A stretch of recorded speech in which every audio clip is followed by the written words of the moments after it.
दोस्तों, UP board, Bihar board, Jharkhand, Uttarakhand, Rajasthan सभी board में क्लास 10th साइंस में एक ऐसा न्यूमेरिकल पूछा जाता है फिजिक्स वाले सेक्शन में। यहां पर रेजिस्टेंस हमें निकालना होता है, कुल परिणामी प्रतिरोध हमें निकालने को कहा जाता है।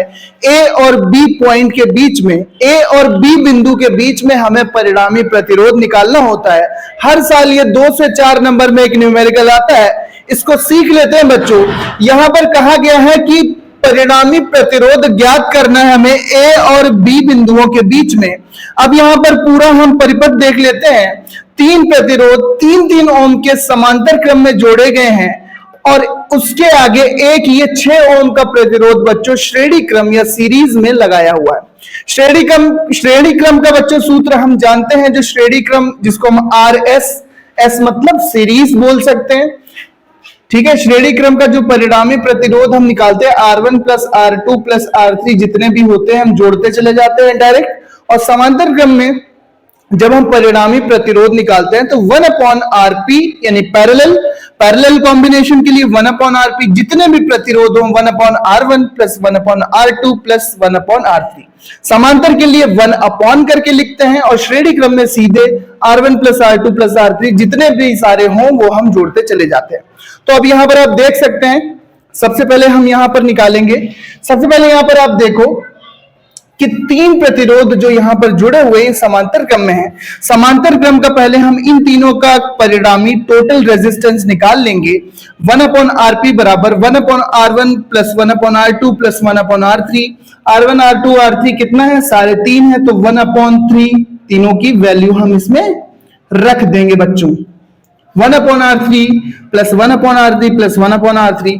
ठीक है, R1 R2 R3 की वैल्यू रख दी बराबर, यहां पर एलसीएम आएगा बच्चों 3 और 1 प्लस 1 यहां पर हो जाएगा, तो यहां पर 3/3 बराबर 1।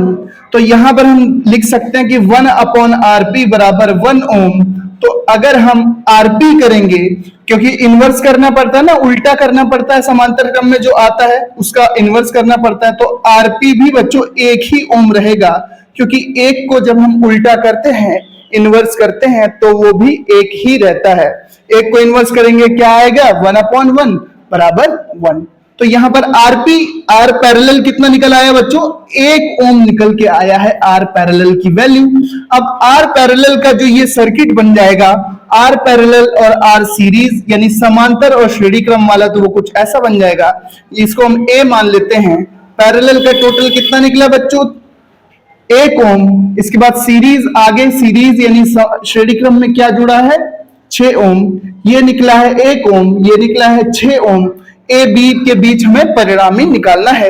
अब श्रेणी क्रम में हो गया बच्चों, अब श्रेणी क्रम में हो जाता है, तो श्रेणी क्रम का सूत्र क्या हो गया? इसको हम R1 मान लें, इसको R2 मान लें, तो परिणामी प्रतिरोध R टोटल या R सीरीज का क्या हो जाएगा? 1 ओम। R1 प्लस R2, R1 की वैल्यू क्या है बच्चों? 1 ओम है, R2 की वैल्यू 6 ओम है, तो टोटल प्रतिरोध कितना आ जाएगा? 7 ओम। इसका परिणामी प्रतिरोध आ जाएगा, ए और बी के बीच का टोटल रेजिस्टेंस हम RAB लिख दें, तो 7 ओम यहां पर निकलकर बच्चों आएगा। तो अब आंसर में क्या लिखेंगे कि ए और बी के बीच का जो परिणामी प्रतिरोध है, परिणामी प्रतिरोध जो निकला है बच्चों, टोटल रेजिस्टेंस हम RT या फिर हम इसको AB के बीच का प्रतिरोध भी लिख सकते हैं। कितना आएगा? 7 ओम आएगा। श्रेणी क्रम और समांतर क्रम वाला फॉर्मूला जरूर याद रखना। समांतर क्रम कब लगाना है, श्रेणी क्रम कब लगाना है, बस ये अच्छे से समझ लोगे, आपका ये क्वेश्चन सॉल्व हो जाएगा। अलग अलग न्यूमेरिकल पहले से भी अपलोड है, उनको भी जाकर जरूर देखना।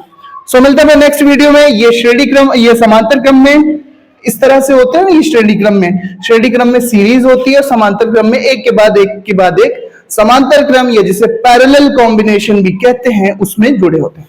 पैरेलल के लिए 1/R1 plus 1/R2 plus 1/R3, और सीरीज के लिए सीधा R1 plus R2 plus R3 जितने सारे भी हों वो जुड़ते चले जाते हैं बच्चों। सो मिलता है नेक्स्ट वीडियो में। पढ़ते रहो, आगे बढ़ते रहो, और भी numerical important question, tips, tricks, tutorials के लिए चैनल को सब्सक्राइब जरूर करना।